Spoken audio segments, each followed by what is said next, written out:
Hi everyone, welcome and thank you for joining us for today's webinar titled Understanding and Integrating Advances in HIV Prevention. My name is Sarah Samelka. I'll be moderating our webinar today.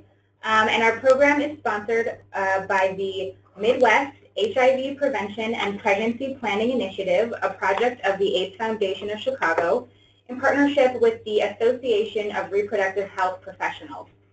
Before I introduce our first speaker, I just had a few short housekeeping announcements.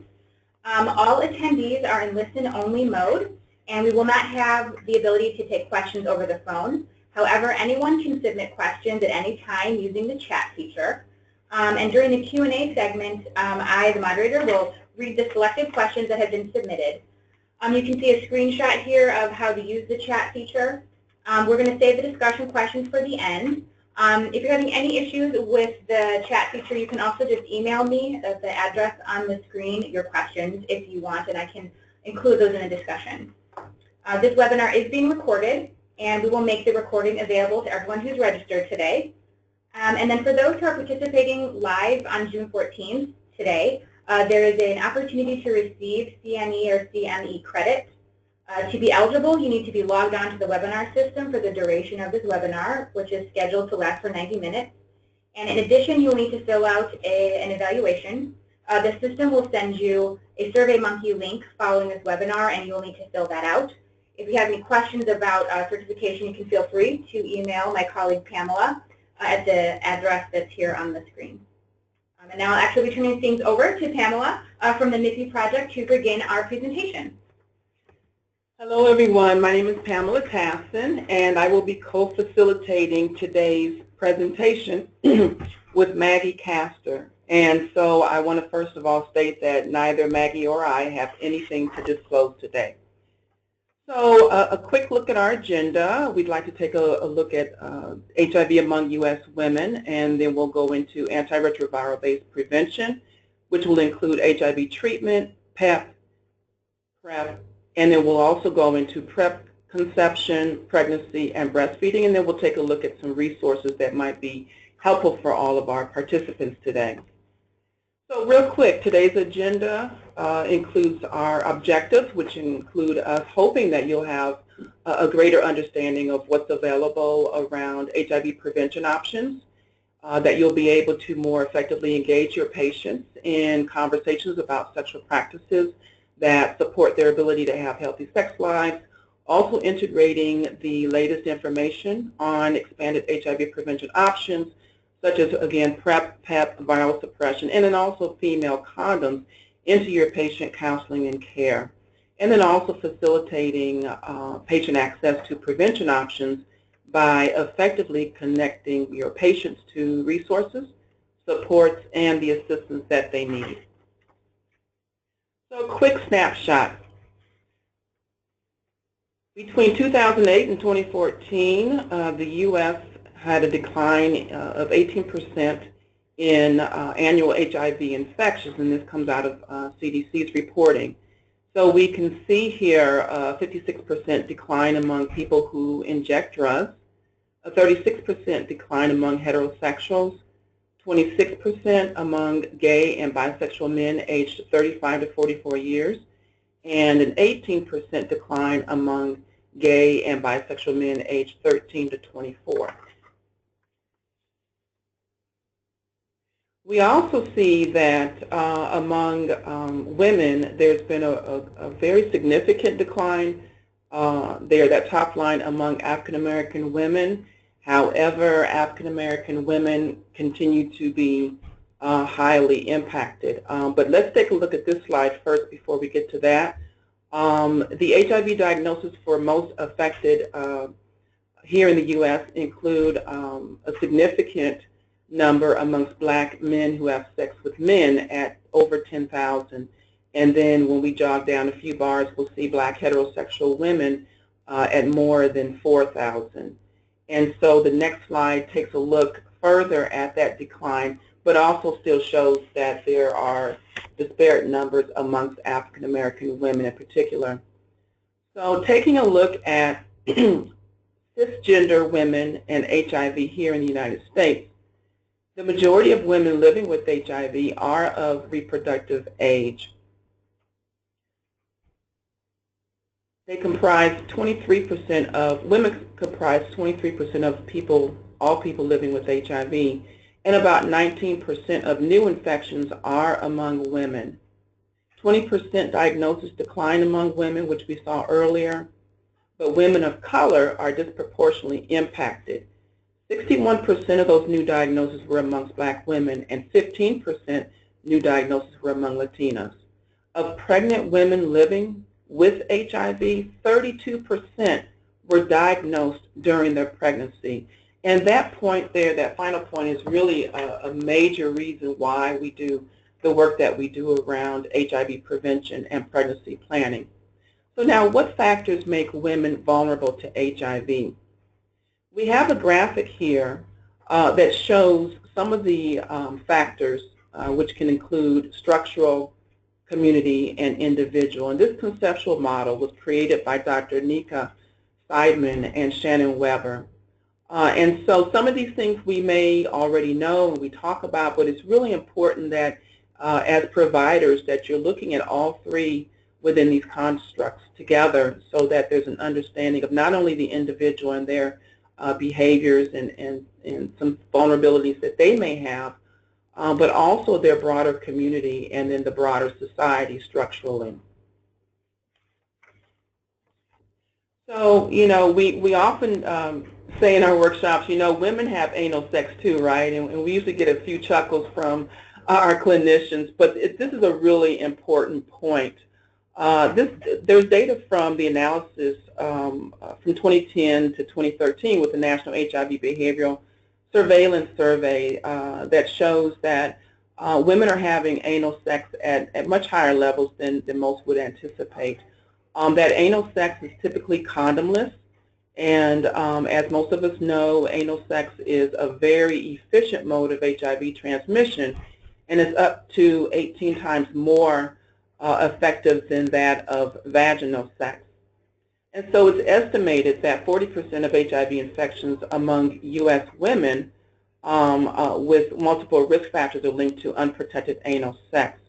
And so we really encourage clinicians to put this on their radar as they're having conversations and providing services, care services to women to be sure not to discount that they may be having anal sex.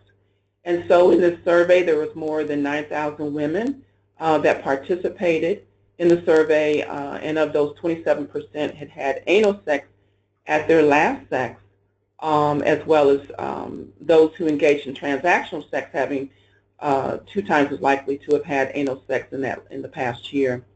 And then looking at this further, 60% were less likely to have used a condom. So we're talking about anal sex that's condomless. So the HIV prevention paradigm shift is really critical at this point in fighting the HIV epidemic. There's been advances in science, and there's a lot of information that may be little known among patients and consumers in general. For example, treatment as prevention, also PEP, and pre-exposure prophylaxis. But post-exposure prophylaxis, I'm sure most of you are familiar with within the occupational setting, but we also have post-exposure prophylaxis that should be made available to the general population. So we really want to share that there's been a renewed interest in PEP as we're talking now more about pre-exposure prophylaxis, or PrEP, which we'll get into a little further. And so also we are really wanting to make sure that folks are understanding that condomless is not to be equated with being unprotected. And so we have other means of preventing the transmission of HIV, which do not include condoms or the use of condoms. And then also we're finally having more intense dialogue about the role that social determinants play in HIV prevention and the acquisition of HIV. So this concept of undetectable equals untransmittable, basically achieving a viral suppression in a person living with HIV is beneficial both for that individual, but also for preventing onward transmission. Viral suppression was first used as a prevention strategy in the mid-1990s to prevent perinatal transmission. HIV testing and preventative services have resulted in a 90% reduction in perinatal transmission since the mid-90s. Many people living with HIV remain unaware of the connection between them having an undetectable viral load and infectiousness. And so recent data indicates strongly held beliefs that they were still infectious even with the suppressed viral load. It's important for providers to explain the role that a suppressed viral load has in reducing HIV transmission. In the partner study, which took place between 2014 and 2017, the latest results indicated that there were 0 transmissions between people who had viral loads below 200. In other words, they were undetectable. And infections that did occur were the result of sex outside of the relationship with the person that had a suppressed viral load. And so those were, that was sex that took place outside of the trial, outside of the studies. And so within the studies, there were 0 transmissions. So where are we falling short? A lot of us have seen this diagram here to the right, which is the HIV care continuum, and it shows us what happens from the point of identifying that approximately 1.2 million people are living with HIV. But then as we get further down into care, the care continuum, we see that we go from 86% being diagnosed down to 40% of those folks being actually engaged in care. And then amongst those, only 37% actually being prescribed antiretroviral therapy. And then from that number, only 30% are actually known to be virally suppressed. And so while we know that the science is available that shows us the importance and effectiveness of treatment, we can see that this really isn't happening at the level that it needs to. And so we all have to make sure that we're doing the best that we can to get folks tested, to find out their status, to get them engaged in care, and to get them to a suppressed viral load.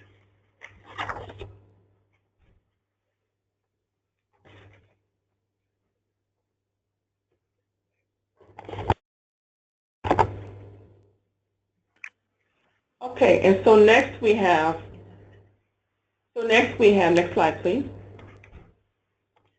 So next, in taking a look at post-exposure prophylaxis, I mentioned that earlier as one of our treatment possibilities. Thanks to the advent of PrEP, again, we're seeing a renewed interest in post-exposure prophylaxis. And again, most of you are, or you should be familiar, right, with occupational PEP, but we're talking about non-occupational PEP for non-occupational HIV exposures. So historically, PEP has been widely underutilized for possible HIV exposure from sex or injection drug use. And the updated regimen does in fact have lower toxicity, greater tolerability, and it's likely will increase treatment adherence and completion, which has unfortunately been historically low. And so CDC and DHHS released updated guidelines for non-occupational PEP.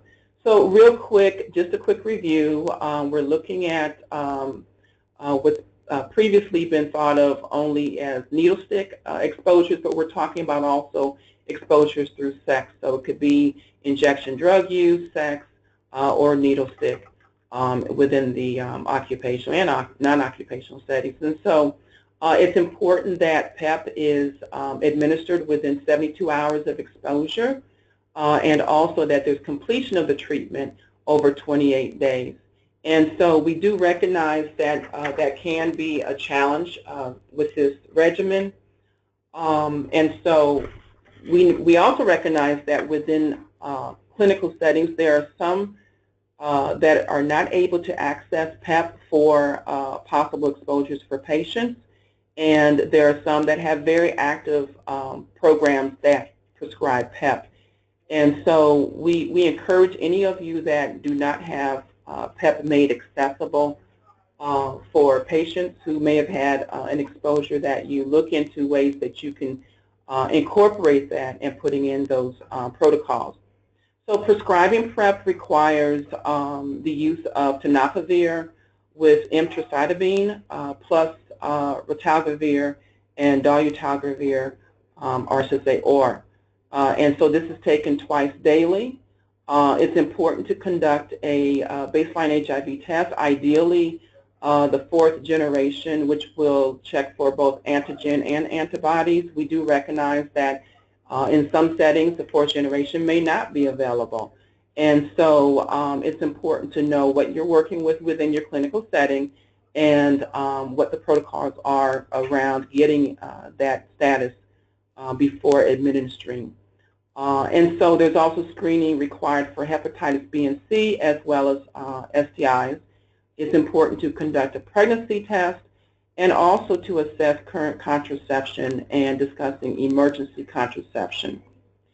And so we really encourage departments to work together around individuals that may have just been through a traumatizing experience, such as intimate partner violence, et cetera, and just making sure that an individual is treated holistically and that you're covering all bases with an individual who may have been exposed to HIV and other possibilities. And so taking a look at prescribing PEP, you want to review acute signs of HIV infection, schedule follow-up testing within 4 to 6 weeks, and then again 3 and 6 months.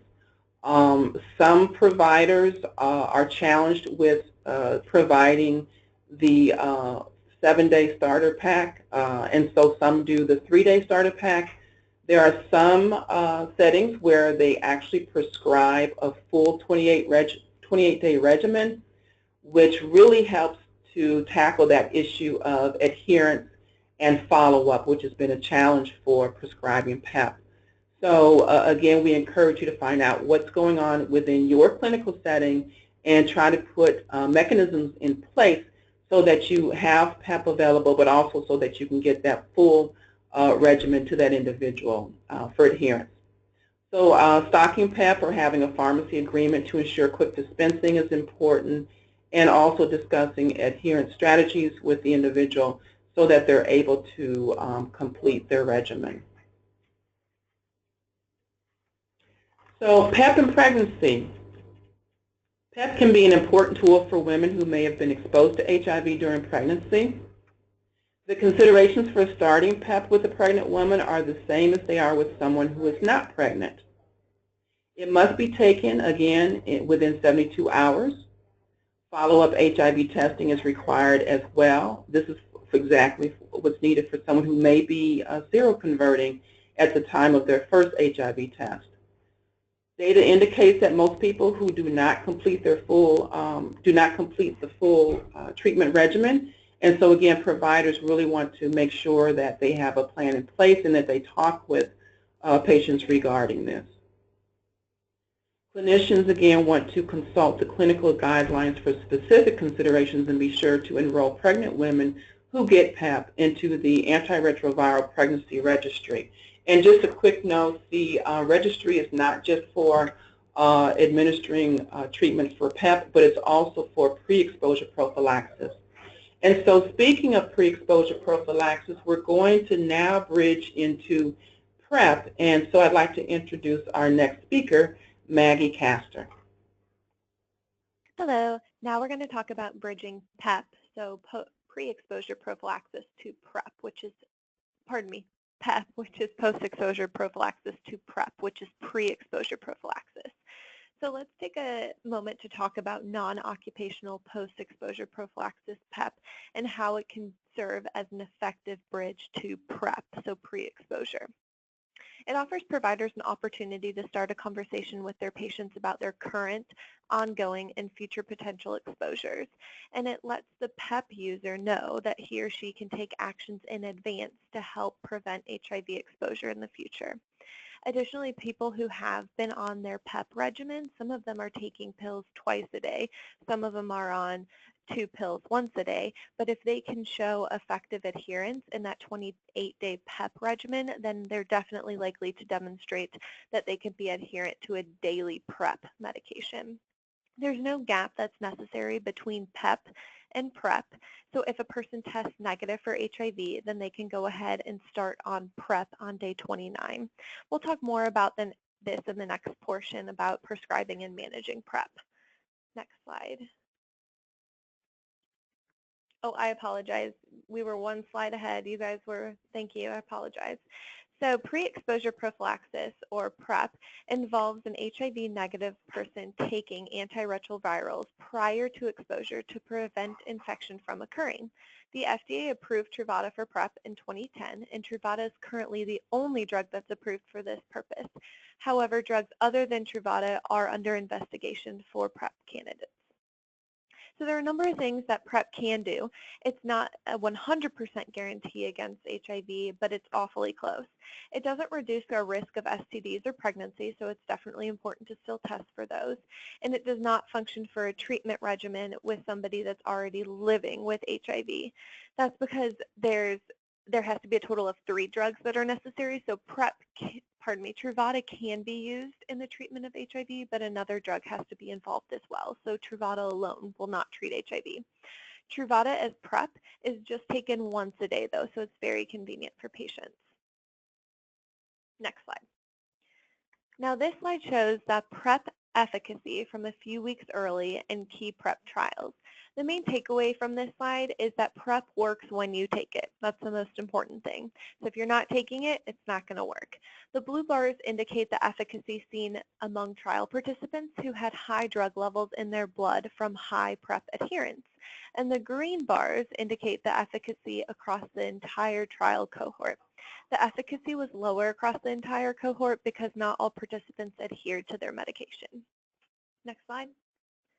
The CDC estimates that there are over 468,000 women in the U.S. who are great candidates for PrEP. Women's healthcare providers are uniquely positioned to reach HIV vulnerable women. It's very important that we talk with our patients about their sexual health, and providers like you can ensure that women know how they can access this array of HIV prevention that's available, including PrEP. But let's first talk about sex with our patients. Next slide. The power of PrEP for women. So it's great for receptive partner-controlled option. It enables better control of sexual health and pleasure. We're not relying on our partner's knowledge or compliance, and enables intimacy without anxiety, supports safer conception, and it enables perinatal prevention. Next slide. So in the next couple of slides, we're going to talk about PrEP protocol and how to prescribe PrEP. Next slide. So it's not necessary to be an HIV clinician in order to prescribe and manage PrEP. PrEP is actually moving more towards the primary care aspect, so we're trying to get more primary care providers and women's health practitioners who see these vulnerable women educated about PrEP and how that they can prescribe PrEP instead of having to refer and some patients missing that referral and things like that. So we definitely want as much access to PrEP and primary care and to where it's most accessible to these women. Next slide. There are a number of factors that indicate a person who could benefit from PrEP, with the key requirement that they must be HIV negative. Some possible factors are the ones listed above, and it's important to note that this list is not an exhaustive one and that there are more possible factors to be explored in clinical settings. Remember patient pleasure and intimacy when talking about sex. PrEP can give people who are HIV vulnerable peace of mind by enabling them to engage in sex with partners without the anxiety brought about by HIV status. PrEP is one of the ways in which providers can help their patients achieve the sex life they desire while keeping them healthy. Next slide. It's important to note that PrEP is an HIV prevention program, not simply taking one pill once a day. So taking PrEP requires people who have access to and be engaged in their healthcare system. It also requires them being adherent to their daily regimen, so one pill once a day, every day at the same time. People on PrEP also must be tested for HIV, STIs, and pregnancy. It's not just, here's your prescription and buy. It's a comprehensive plan, I like to call it, where we talk about sex, we talk about STDs, their risk, and things like that. So adherence in women. In interviews with women who participated in the VOICE study, they learned that women elected for a variety of reasons to not take the pills for PrEP. So they didn't have the necessary amount of drug in their body to offer protection, unfortunately. The reasons for not taking the drug every day included concerns about side effects, negative peer and community attitudes towards the drug, and feeling like they needed to hide it when they were taking it. These insights into women's lives give us an idea of how some of these factors that they consider when deciding whether or not to use this product, and they're very important for us as providers to keep in mind so that we can inform patients and provide additional support and information why women choose not to adhere to make sure that our women are adhering and taking care of themselves. Next slide. So some recommended screening questions can be, are any of your male sexual partners living with HIV, injecting drugs, or having sex with other people? Are you engaging in condomless anal sex? These are just some of the recommended questions, but there's many more to explore. Next slide. So first, we want to obtain a great health history. We want to know, obviously, their current HIV status. We want to talk about STDs, as this is part of our prevention plan. We want to know the HIV status of their past partners, their current partners. We want to take a good sexual history. We want to know about alcohol, drugs, smoking, anything you would do in a normal physical exam with a patient. We want to know their current medications. There's not many medications that interact with Truvada, but it's something to explore. We want to know if they have a history of renal or liver disease, as well as osteoporosis. Truvada can affect kidney function, so we definitely want to monitor that, and we'll talk about those labs later, as well as bone density loss, so checking for osteoporosis. We want to know their current method of contraception.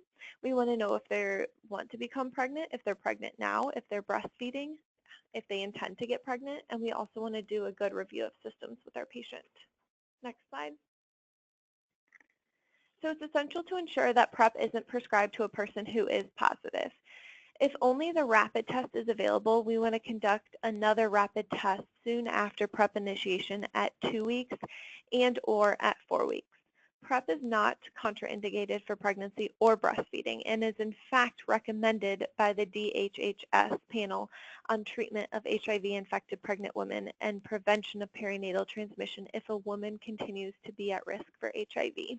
So it's definitely not something that we would have to worry about if they were pregnant or breastfeeding and decided to be on PrEP. Next slide. So when providing the prescription for PrEP, we want to prescribe Truvada. We want to give them a 90-day supply and no more, because the 90-day supply is very important to ensure that they're coming back for an HIV test every 3 months. So I do not prescribe the medication or refill it before they have a test. So I'll have them come back, repeat the test, see them, talk about their STIs, review of systems, make sure they're doing well, no side effects, and then prescribe the Truvada. We want to discuss the time until protection is offered. So for vaginal protection, it's 20 days. For rectal protection, it's 7 days. We want to explain to them how to use and offer female condoms, as well as so using female condoms until vaginal 20 days is covered or rectal 7 days is covered, and talking about their sexual practices and preferences. Next slide. Here's an example of how to prescribe PrEP. When writing a PrEP prescription, be sure to include that it's Truvada for PrEP, not for HIV care, or PEP. It's important to let the pharmacist know what kind of patient education is needed, and it helps enable better patient support. For example, pharmacists can reinforce clinician messages about every 3 months labs and lend support for copay programs. There's a great copay program through the manufacturer that they can log on to the website and sign up that same day and get a copay assistance card that pharmacists are usually really good about helping the patient with. So this is just an example of a more complete prescription that better positions the pharmacist to be able to be helpful in the patient's health. Next slide. The main point about PrEP is that it works if you take it. More of the drug must be in the system in order for it to be effective. So like we talked about before, to ensure vaginal protection, a person must take it daily for 20 days. Data indicates that daily adherence is of the utmost importance for vaginal protection. For anal protection, it must be taken for 7 days. Variations due to differences in drug absorption. Next slide. So let's talk about female condoms real quick. They're also known as internal condoms. They can be worn vaginally or anally and are safe and effective HIV prevention tool. They fill an important need in HIV prevention and contraception as they are the only tool, that enables receptive partner-initiated protection and offers flexibility for the wearer of the condom. While other female condoms are available in other countries, the FC2 is currently the only female condom that's available in the U.S. currently. How many of you have ever talked to your patients about female condoms? What has the conversation entailed? These are very important things that I feel like providers, I know myself, I don't talk about female condoms enough, and so this is always a good slide to remind me to talk about female condoms and how they can be useful. So studies indicate that uptake increases when providers walk their patients through the construction and function of the female condom, which means taking it out of the package, talking about it, telling them how to use it. Awareness among general public is woefully limited. Providers can play a critical role in the uptake of the FC2. So what's very nice about this is it's latex-free. It's a synthetic rubber inside trial. It's pre-lubricated with silicone-based lubricant. It has an inner ring that stays inside the condom when used for vaginal sex to enable insertion and serve as an anchor against the cervix. It also has an outer ring at the FC opening, and it lays outside of the vagina against the vulva or outside of the anus. One more thing to note is that FC2 is not FDA approved for anal sex, but neither are male condoms. So just to know that. Next slide. Let's talk about the potential side effects of PrEP. The most common side effects I've seen are nausea, diarrhea, abdominal pain, or headaches, but these do quickly resolve. So I make sure that patients know about these side effects and know to keep taking them and call me if they do have a side effect because I want to know. But there's things that they can take. So I can prescribe Zofran get them through the nausea. You know, we can talk about different things to help with the diarrhea. We can talk about different things to help with the headaches and make sure that they are going away, but most of them do quickly resolve. So some people experience the side effects from taking PrEP, but they tend to be minor and some are not even clinically significant. So it's definitely important to monitor these and help your patients through this.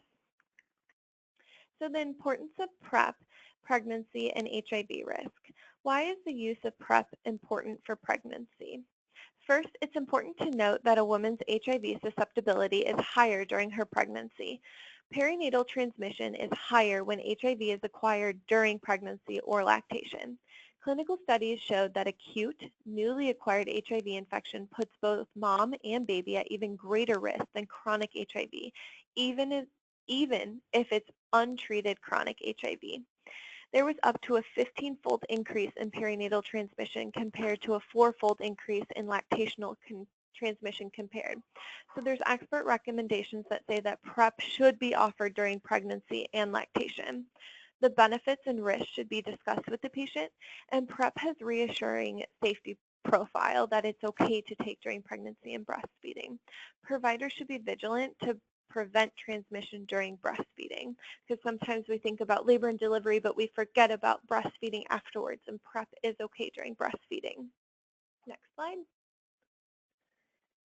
So with PrEP conception, pregnancy, and breastfeeding, we want to start oral doses 1 month before trying to attempt pregnancy, because if we remember, it takes 20 days to build up in the vaginal tissue. So we want to tell them to start a month before they even want to try. And we want to continue that daily dose until 1 month after the last conception attempt. Or if we feel like the mom is at increased risk for HIV during her pregnancy and condoms aren't going to be worn and things like that, we can continue her PrEP use through the pregnancy. But if it's something that she doesn't want to continue, then just take it 1 month till 1 month after the last conception attempt. Next page. So there's expert recommendations like we discussed that PrEP should be offered during pregnancy and lactation. You need to discuss with the mom the benefits and risks. It does have a good safety profile from ACOG, and the providers should be vigilant to prevent transmission during breastfeeding. I talked about these earlier. Next slide. So we want to discuss with our patients the following. We want to discuss with them about the potential risks. We want to make sure that they know that they have to take it every day at the same time. We want to encourage continued condom use because you can still get STDs, okay? And if you're not taking it every day at the same time and your adherence is low, then there's still a risk of HIV associated as well. We want to talk about the signs and symptoms of acute HIV infection and when to return to clinic for a test. And we want to talk about urgent need for testing if they do experience these acute infections. We want to discuss the pros and cons of staying on PrEP after conception as well in order to further help the patient. Next slide. There are a number of factors that make it difficult for women to access the HIV prevention services they need, including PrEP. Both internal and external stigma, preconceptions, and biases pose significant barriers to accessing high-quality care. Structural barriers include the inability to access prevention services due to inadequate health insurance, limited availability of providers, lack of transportation, as well as institutional norms.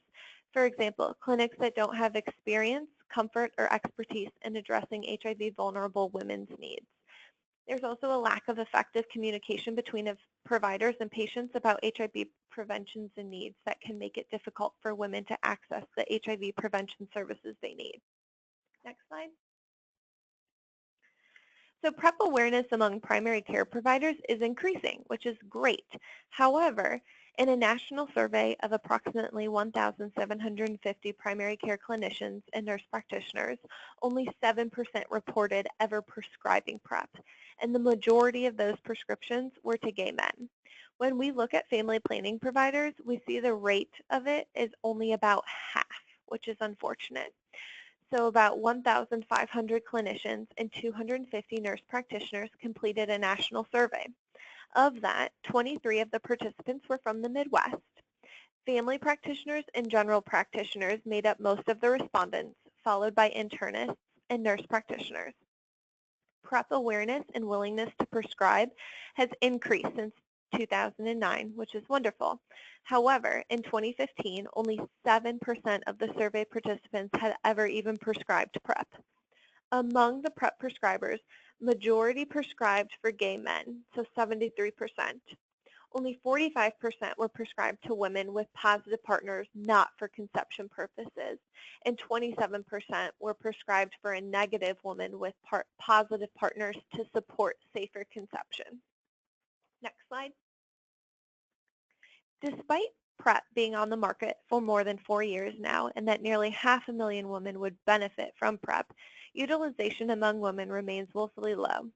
This slide, presented by Keith Rawlings of Gilead at the HIV Drug Therapy Conference in Glasgow, illustrates that utilization among is barely increasing in comparison to men.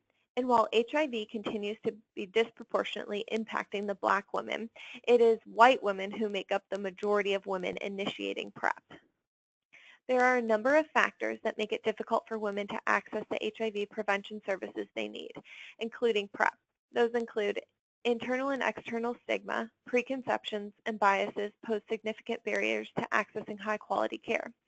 Structural barriers include the inability to access prevention services due to inadequate health insurance, limited availability of providers, lack of transportation, as well as institutional norms. For example, clinics that don't have, like we had mentioned before, that experience comfort or expertise in addressing these HIV vulnerable women's needs. And there's also sometimes inadequate provider-patient communication. 67,403 people have started on PrEP. Approximately 14% were female, so that makes up 9,685, and approximately 85% were male, and that number was 57,718. Women under 25 are more likely to start Truvada as PrEP. An overwhelmingly majority of women accessing PrEP were white. That makes up 65%. Next slide. So how can we make PrEP work for women? There are a few key areas where we can make an impact. We want to recognize that women want to learn more about PrEP through their providers, so we need to be that resource for these women. We want to integrate PrEP into our routine healthcare setting. You don't just have to see an HIV practitioner to start PrEP. Next slide. The CDC estimates that there are 468,000 women in the U.S. who are great candidates for PrEP. So we definitely need to get this out there. Women's healthcare providers are uniquely positioned to reach out to this population. So talking about our patients with their sexual health, their life, and what they want, providers like us can ensure that women know about and can access the array of HIV prevention options that are available, including PrEP. Next slide. We want to integrate PrEP into routine care for women. It's critical to access this point to receive HIV education. Women's healthcare providers are experts in women's sexual health, experienced in shared decision-making model, and best equipped to champion HIV prevention services and reproductive choices. 60% of women of reproductive age access reproductive and primary health care through family planning programs. For 41% of these women, such providers are the sole providers of their care. A 2015 survey of family planning providers found that the majority of survey respondents believed HIV prevention education to be an essential part of the planning, but unfortunately only 25% believe PrEP to be an essential part of HIV prevention counseling, which is crazy. So including pre-exposure prophylaxis in women's health services requires health care provider training and attention to lessons learned from family planning and HIV prevention, because these are the #1 providers who can give these women access to PrEP. Next slide. So PrEP and family planning, we want to talk about pregnancy prevention and PrEP screening visits. They're very similar. So we want to start before the risk occurs. So we want to educate these women about what's out there for them and how they can use PrEP and how PrEP can be available and help them. We want to offer adherence and support to these women. We want to counsel on side effects. So if they have any, then they know that they don't have to just stop taking the medication, that there's other things that we can do for them. We want to plan for contingencies, and we want to offer backup methods. So think about male and female condoms, and we want to use the shared decision-making model with these women. Next slide. Provider-initiated conversations are very doable and much needed. So talking about sex helps establish the context in which patients and clients are living and how providers can meet their best needs. For example, asking a married person if their spouse is the only sex partner is critical to HIV prevention and pregnancy planning. If there is an external partner or multiple external partners, the options and outcomes of prevention and pregnancy plans will be different. So an option to say is to help clinicians further enhance their skills with provider-patient discussion.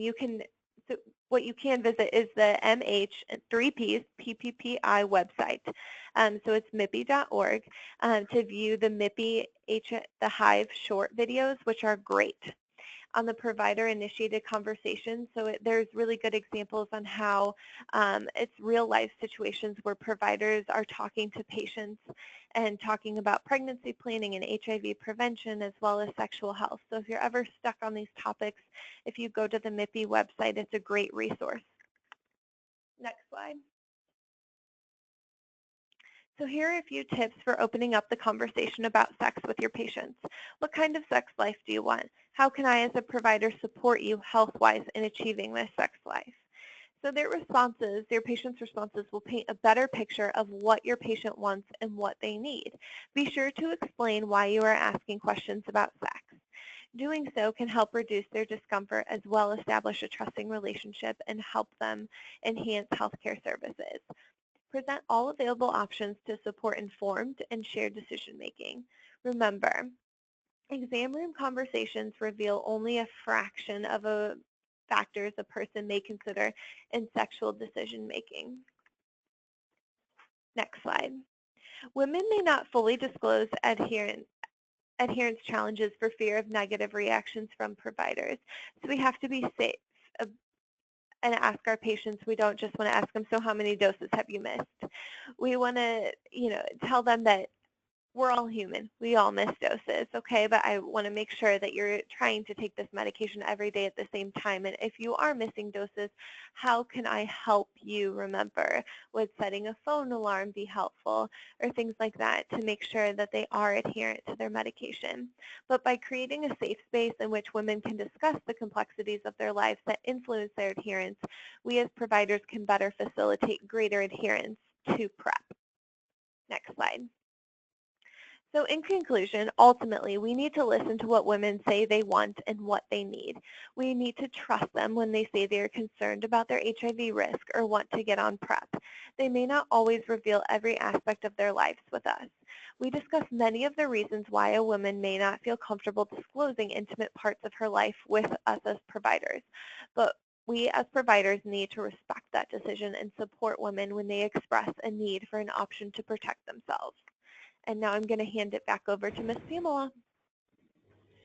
Thank you so much, Maggie. I want to remind everyone that there's an opportunity to start rolling in your questions.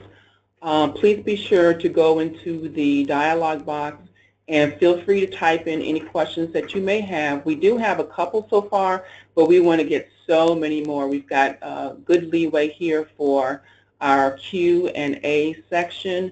In particular, I'd like to hear your questions, or we'd like to see your questions around some of the challenges that you may be experiencing in talking with patients about HIV prevention, about sex and sexuality, and really learn a little bit more about some of the challenges that you all as clinicians may be experiencing. One of the things that we do during our in-person trainings is we get an opportunity to share some videos with our participants that are basically short scenarios of clinicians who are initiating discussion and dialogue about HIV prevention and pregnancy planning. And so we invite you to visit our website at www.MHPPPI.org. And on our website, you'll see that we have a collection of videos that the AIDS Foundation Chicago and the MHPPPI project did with Hive out of San Francisco. And these videos are real-world scenarios of actual clinicians who do some role modeling of how those discussions might take place with patients. And so we encourage clinicians to take a look at those videos, to kind of view them, gather their ideas on what they might do differently. And then actually during our trainings, we give participants the opportunity to practice doing some role playing. And so the questions that Maggie just referred to as far as posing questions about an individual's sex life, how the clinician can help them to have an enhanced and healthy sex life, that's very important, but we recognize that clinicians are oftentimes uncomfortable with asking those questions, and so you really want to have time to practice talking about sex before you're in front of your patients. And so we encourage you to take a look at those videos and see if there might be something there that would be of help to you. So speaking of things that help us, we now would like to take a look at our resources that are available. Resources and support are really important to clinicians as you all implement high-quality sexual health, HIV prevention, and pregnancy planning services. So we know that paying for PrEP is a major area of concern and challenge, and rightfully so. Treatment can be expensive, not only for preventing the acquisition of HIV, but for all treatments. A lot of times it can be a challenge to navigate our healthcare and pharmaceutical systems. And so what we have here for you is a four-part paying for PrEP table. And so it's broken up into private insurance, Medicaid, Gilead Medication Assistance Program, which Maggie referred to, and then also the Patient Access Network Foundation and the Patient Advocate Foundation, or PAF. And so looking at private insurance, obviously everyone does not have private insurance, but fortunately the FDA approval does enable coverage in this area. Sometimes prior authorizations may be required, and so we just kind of want to give you a heads up about that and how different private insurance navigation is from Medicaid. Truvada for PrEP is in fact on the Medicaid formulary. However, it's important that a patient navigator or medical assistant or someone that's assigned there, maybe a counselor of sorts that is there to help a patient to navigate the Medicaid system as well. In addition, there are funds available, supportive funds available through Gilead and their medication assistance program. Truvada for PrEP is provided at no cost for qualifying individuals. That's important to say, qualifying individuals. Persons must be HIV negative, a U.S. resident, and at 500% of the federal poverty level, uninsured, and without drug coverage. This is a copay card program, and the maximum amount per year is $3,600.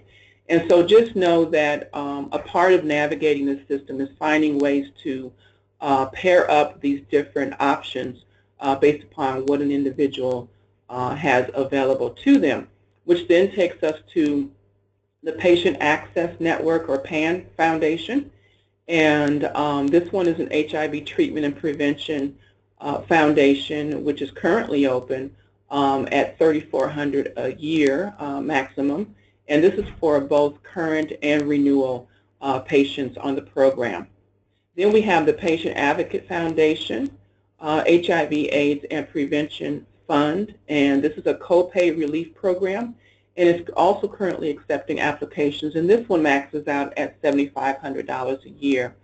And I understand that some cities and states have local foundation programs. And so also investigate what might be available to help pay for PrEP at a local level where you are.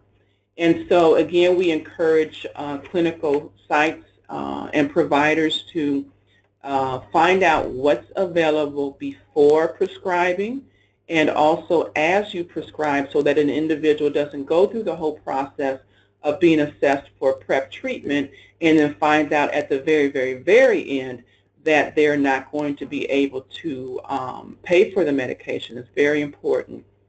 And so we also know that it's important for clinicians to talk to other clinicians that are prescribing PrEP. And so on this next slide, we have, let's go to the one after that there, the PrEP locator. There we go. And so on this next slide, we have the preplocator.org slide, but we also have some state-based locators as well. So check with your state to see if maybe you have a local listing of PrEP providers. I know we have one here in the state of Illinois, but your state may also have a state-specific program around getting prescription and paying for PrEP. So this preplocator.org website is put together to help us to identify PrEP providers, those individuals and clinicians that are prescribing PrEP within certain cities, within certain states. And so we encourage you to go to this website to not only see if you're listed there, if you are currently prescribing PrEP, but to also find out some of the other professionals in your area that may be prescribing PrEP. If you are prescribing PrEP and you're not found in this listing, please be sure and go in and add yourself to this database. This is in real time, and so it will allow you to go in and upload your information as a PrEP provider. And so we encourage you to keep this as updated as possible. So let me go back to that previous slide. I don't want to miss that. So the clinical guidance and consultation information is pretty much here, but we want to, kind of remind you the importance of knowing the CDC guidelines around PrEP treatment and PrEP recommendations. Also, the Clinical Consultation Center has a wealth of information available, information and resources, and then we have the PrEP and PEP lines, which are an opportunity for you to call if you have questions that you need immediate assistance with. And so going on into resources, we have the Family Planning Provider Prep Toolkit, and this rolled out from Hive, I think it was December of 2016. And so this is a wonderful, pretty comprehensive website that shares all things related to PrEP treatment, PrEP prescription, paying for PrEP, and this is really focused on family planning. And but you'll also see that there's additional information that may not necessarily be specific to family planning, but it's a resource available to all that are interested in learning more about how to provide PrEP. Next slide. And so the Midwest HIV Prevention and Pregnancy Planning Initiative, otherwise known as MHPPPI, that's us.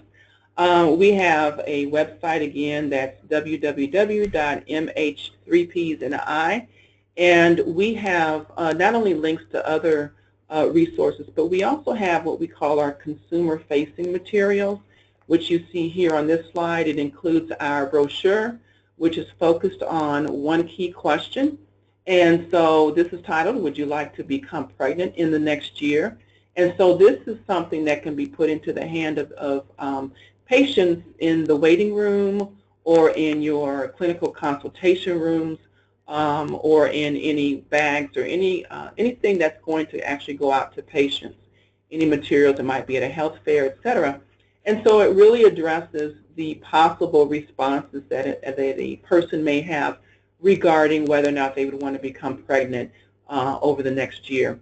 In addition to that brochure, we have this really just two different colors. We have our green and blue cards, which are titled Considering Pregnancy, and so this again kind of helps to reinforce posing the question to an individual about their pregnancy considerations and helps them to navigate through assessing their readiness and interest in pregnancy planning. And so knowing that these are targeted towards people that are living with HIV, that may be a woman who's considering pregnancy, or it may be that her partner is living with HIV.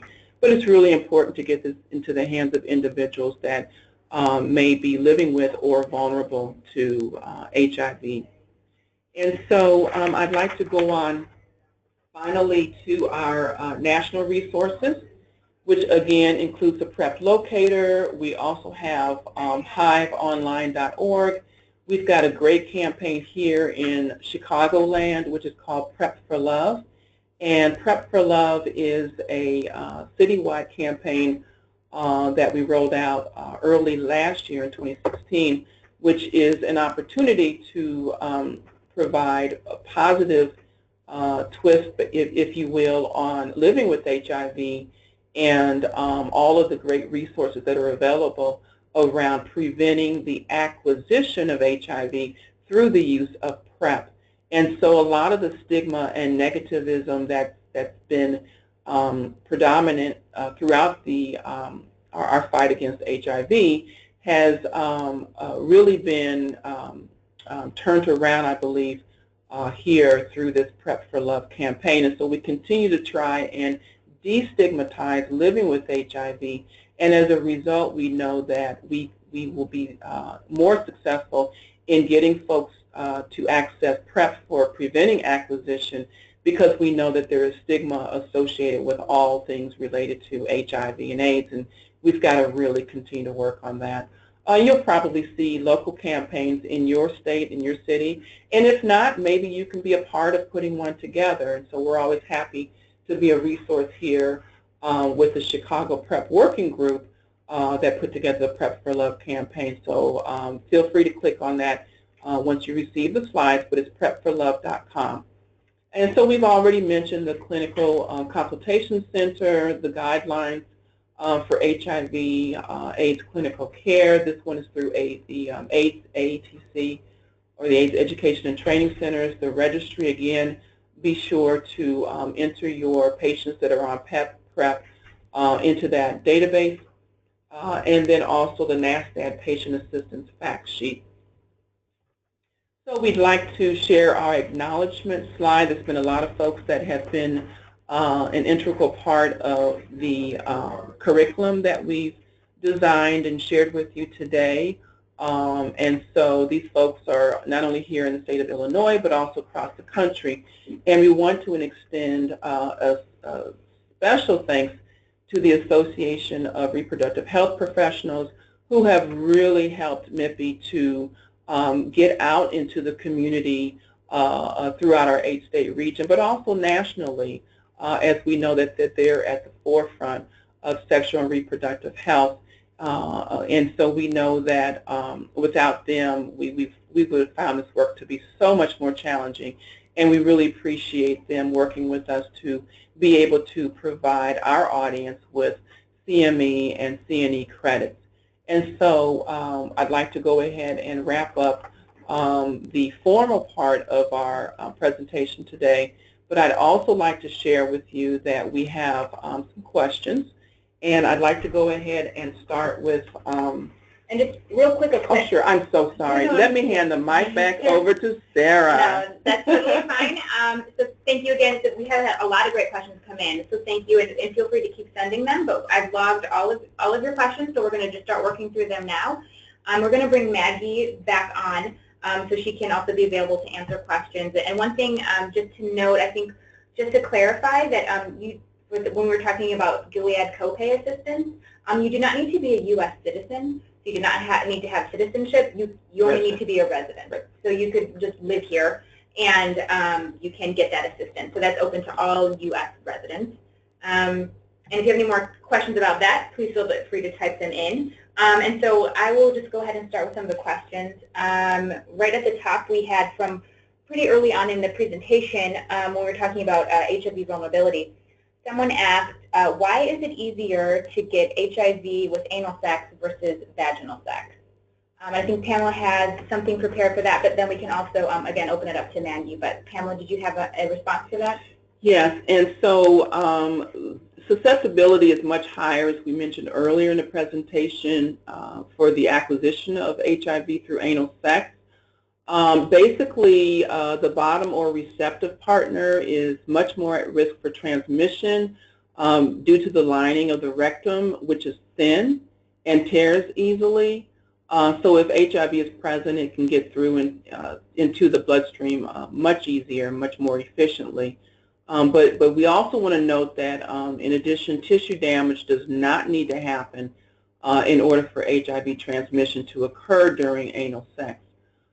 Rectal tissue itself is rich enough in cells susceptible to HIV infection. So just wanted to kind of add that in there. Maggie, is there anything that you'd like to share regarding our discussion about anal sex, either this question or in general? No, I completely agree with your answer, how it's thin and it's more susceptible to HIV.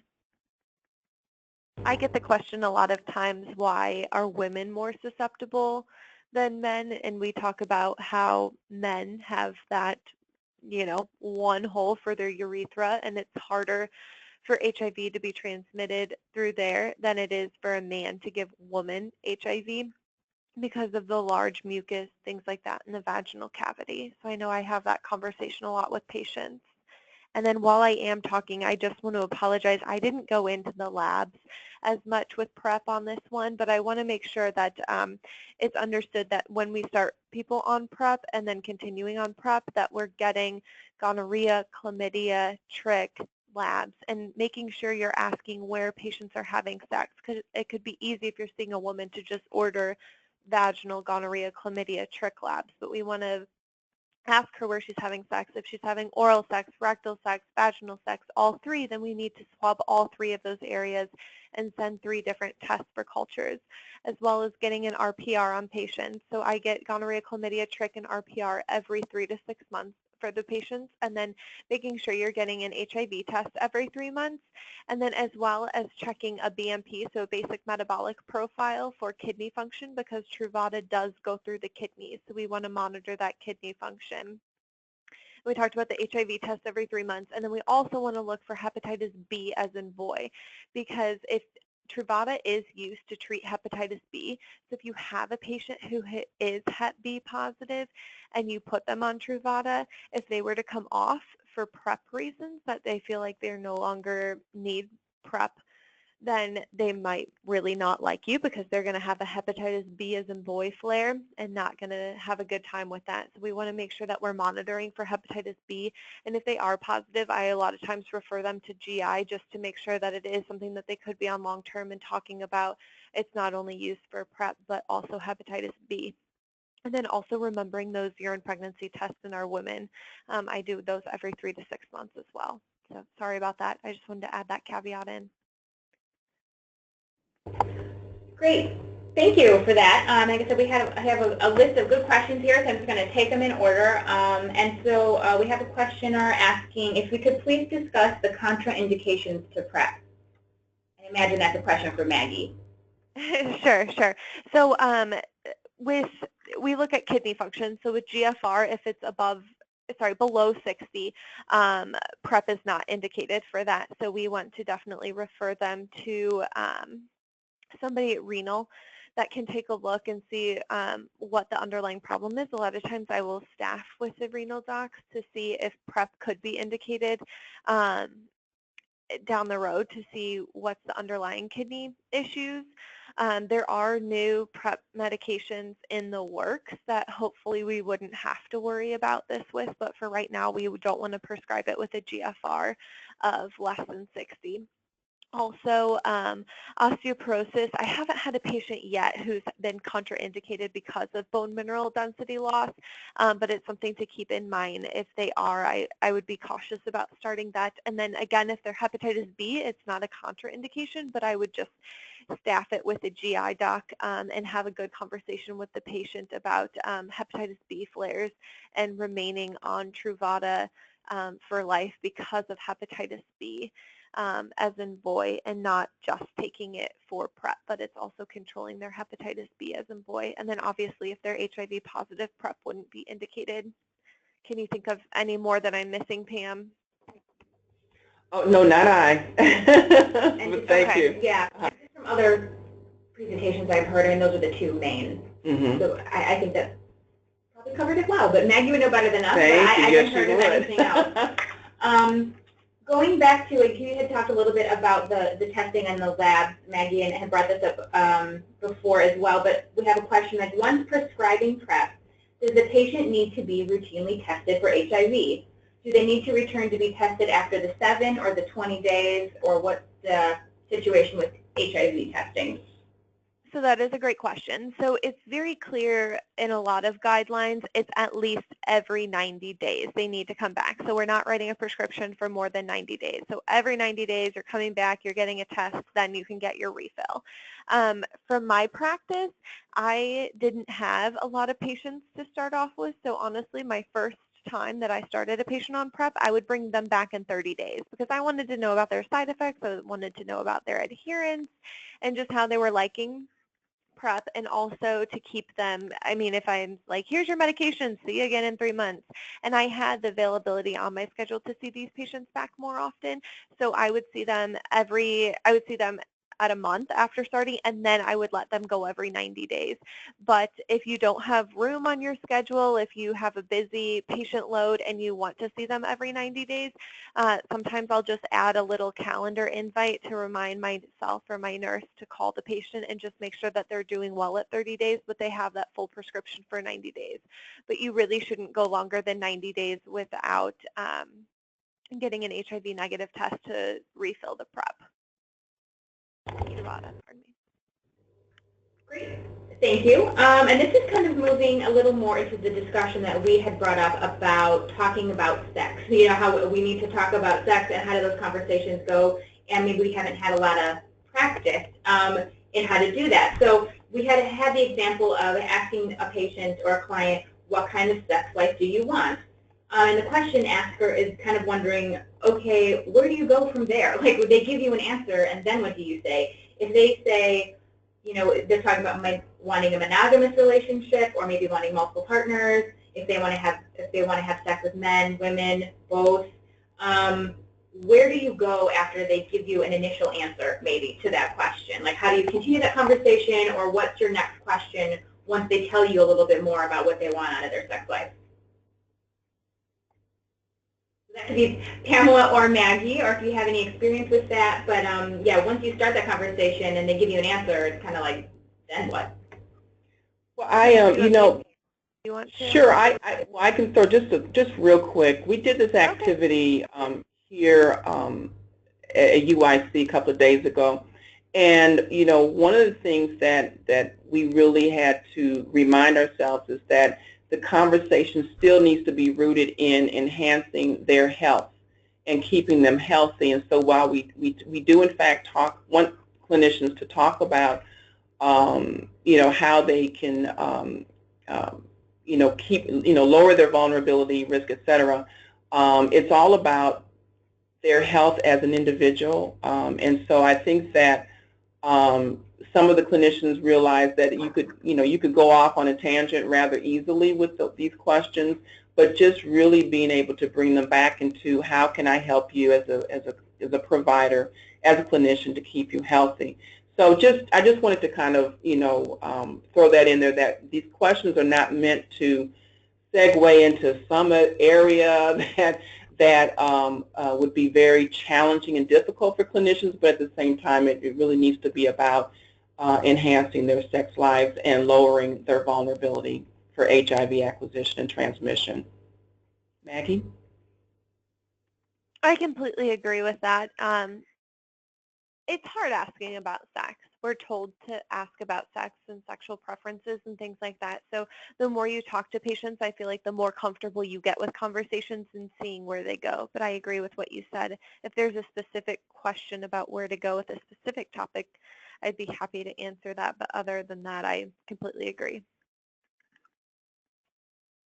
And I'm neither a clinician nor a provider, or you know, I don't do direct service work, but in other, like I said, we've had these other trainings, you know, and so if someone says, for example, if you put out the question, what kind of sex life do you want, and they say, I'd like to have, you know, with multiple I would enjoy sex with multiple partners, I don't really want to limit it to one, then you can kind of open up, well, how do you plan to protect yourself, you know, if you're having different kinds of sex with men and women, what is your strategy, you know, for maybe not getting pregnant, if that's something you do or don't want, how would you protect yourself from getting HIV? What do you have a preferred method of protection? And maybe opening it up to that, and as Pamela was saying, like root it in health. So that could, you know, yeah, because it is a little bit, you have to see where they go with it, but it's kind of bringing it back to prevention.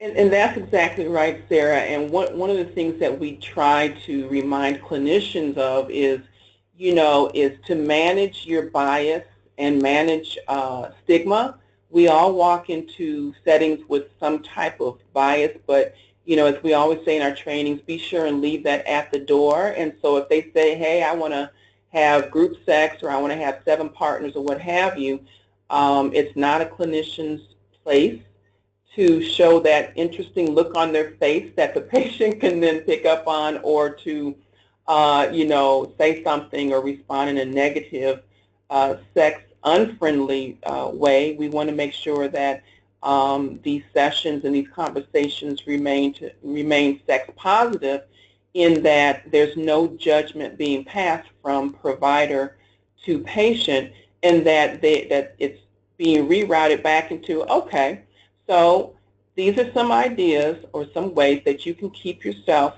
safe or prevent the transmission of HIV between partners, or to prevent the acquisition of HIV. So it depending upon if that individual is living with HIV, if they're not living with HIV, what treatments might be, what treatments and options might be available to that particular individual based upon what they just shared with you. Sarah? Sure. Thank you for all of the answers to that, and just kind of moving right along. How do you determine who should be offered PrEP? I know we touched on that a little bit, but if we could explore a little bit more who you might offer this option to as a provider. Maggie, you want to respond to that? Assessing for PrEP? So there Yes, I was trying to find the slide. There is a great slide, I believe it's in this presentation, correct me if I'm wrong, about who is eligible for PrEP. Let's see.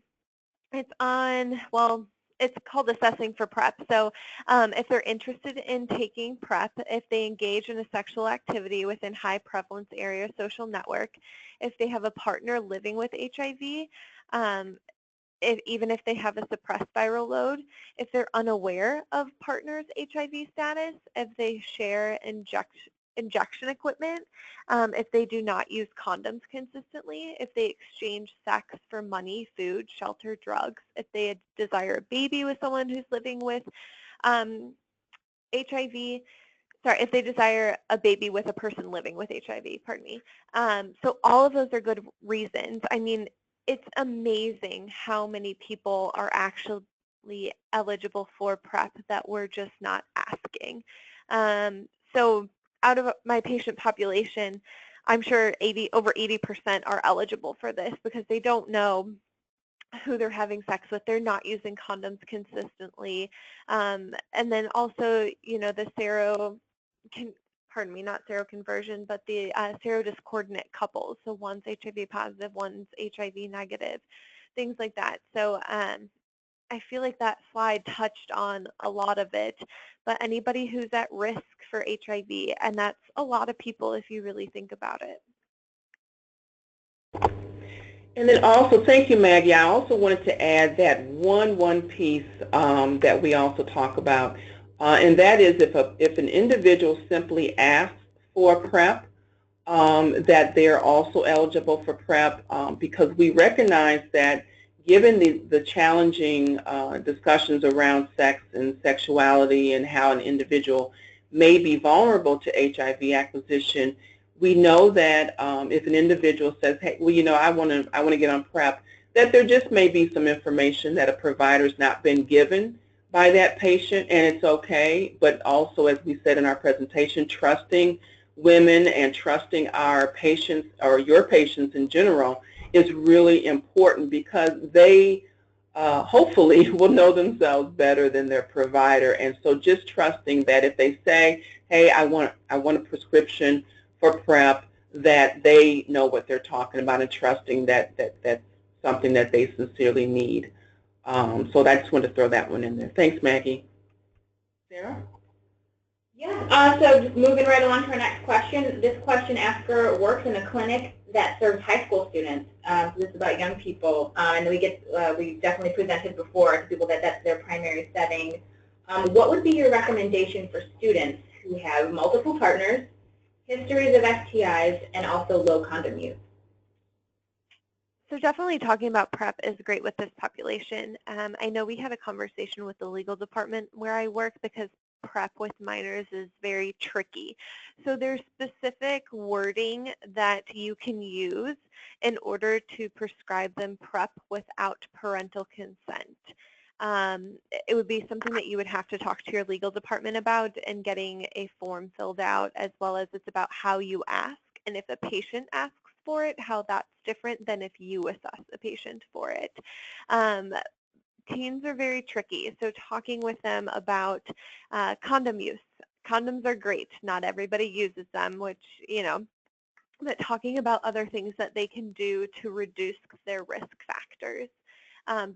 Specifically when talking about PrEP, I would definitely have a conversation with the legal department on where you work to see how it can be worded so that PrEP could be offered. Because I feel like that's most important if they are having multiple partners with multiple risks. Also talking about contraception during that as well. So I do OBGYN, and I think, you know, contraception is a great thing, and also associating it with PrEP. So they're both could be potentially one pill once a day that you take every day at the same time. So you're taking that one pill for contraceptive and one pill for PrEP. So that's an easy transition if you have that. And I mean, having condoms available in your office and things like that. But if it's in specific regards to PrEP, I know it's a conversation with the legal department that you would have to have in order for patients to basically get them a script to say on their own that they desire PrEP in order to prescribe it to them without parental consent. Thank you. And there's two questions I want to kind of combine together because they both have to just do with the length of staying on PrEP. So one person asked, how long can a person stay on PrEP? And then another person asked, once a person starts on PrEP, do they have to continue to take it even though they're no longer having sex with an HIV positive person? So just kind of the idea of how you get on PrEP, how long are you on it, how do you stop, or like when can you stop? Sure. So once you get on PrEP and you feel like you're no longer, so say you are having sex with multiple partners, but then you become in a monogamous relationship where you know you and your partner are not HIV positive. So you would want to wait if you're having rectal intercourse, so any kind of intercourse, you're going to want to wait 30 days after that last exposure. So if you last exposure was on June 1st, then you could come off on July 1st. I don't know if that's exactly 30 days. That was a bad example. I'm bad with my months and how many days are in a month. But anyways, you want to stay on it 30 days after that last sexual act. And then the other question was, I apologize, Sarah. It's no problem at all. Long term. But how long can a person stay on PrEP? Sure. So there's actually some good studies talking about taking PrEP over a long period of time, and there are no long-term risks as long. I mean, there's bone mineral density loss. It's a small proportion. I don't know anybody, I asked this question the other day, I don't know anybody who are doing scans to assess this because it's not something that we see very often, but it's something to keep in the back of your mind. So review of systems is very important, but as long as you're getting a BMP every 3 to 6 months and monitoring their renal function and things like that, then it is considered safe. There's no length of time that they're like, after 2 years, you have to stop. Right. And also just to clarify that if someone goes on PrEP and they do come off, can they go back on it again? Of course. Yes, they most definitely can go back on it. We would want to bring them back in to do, an HIV test, to check their kidney function, to, do gonorrhea, chlamydia, and hepatitis B status, but most definitely they can go back on it at any time. Great. And then this is a little bit different, but just if someone had a question about someone who, if your client or your patient we know that they're HIV positive, ideas on how to, I guess, quote unquote, invite them back into care without being accusatory. What do you say to encourage people to get back into care, maybe if they have fallen out? So let me make sure I have this right. If a patient is coming in for PrEP, but they want to get their partner who's HIV positive back into care, what are some good things to say? Is that correct? I'm not sure if it's necessary. It's just made, if it's a partner to someone who is on PrEP, but I guess it's somehow just someone that you maybe are interfacing with that is known to be HIV positive, and they have maybe fallen out of care. But yeah, so I guess what would you say to maybe encourage someone back into care who has maybe fallen out? So sure, there's lots of things with HIV that can happen over a lifetime. So that's a whole nother discussion, I almost feel like, about the different effects that can happen when you're not on antiretrovirals.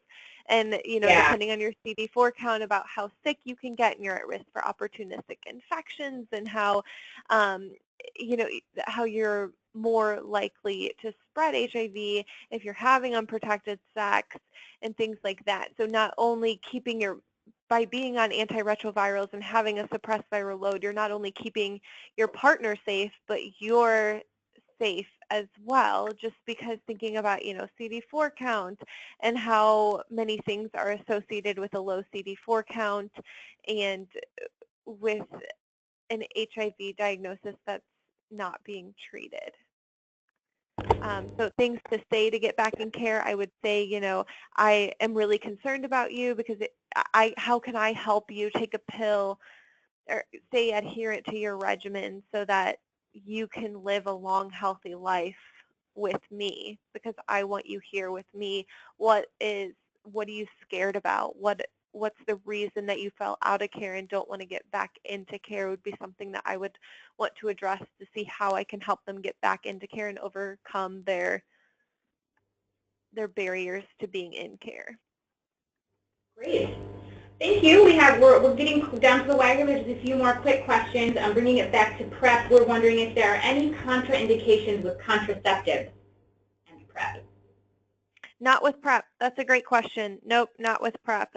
Some of our antiretrovirals, it requires a little bit larger of an estrogen dose, but not with PrEP. We are good with whatever contraceptive option you want to choose. Great. And then just one last final one that I see here, kind of going back when we're talking about NPEP, so PEP, P-E-P.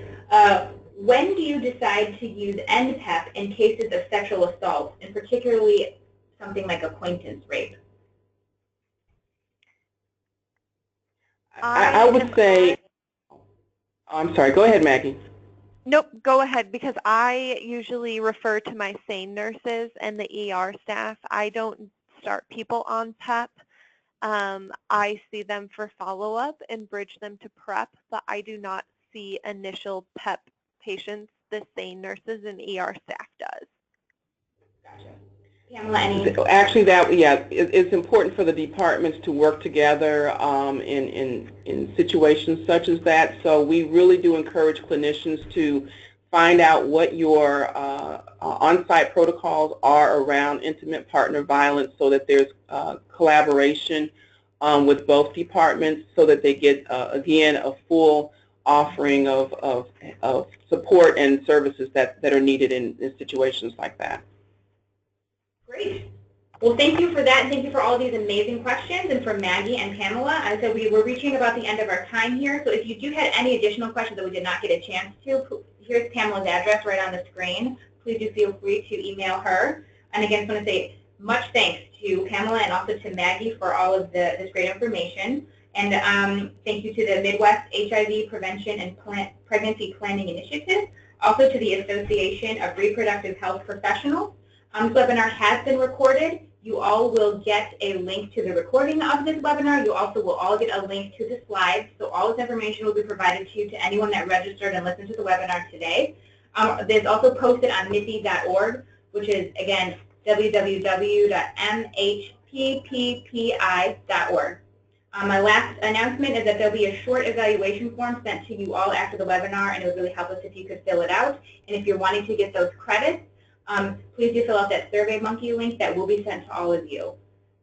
So thank you again to everyone for participating and listening in with us today. I hope you got good information today from our webinar and our panelists, and have a great afternoon.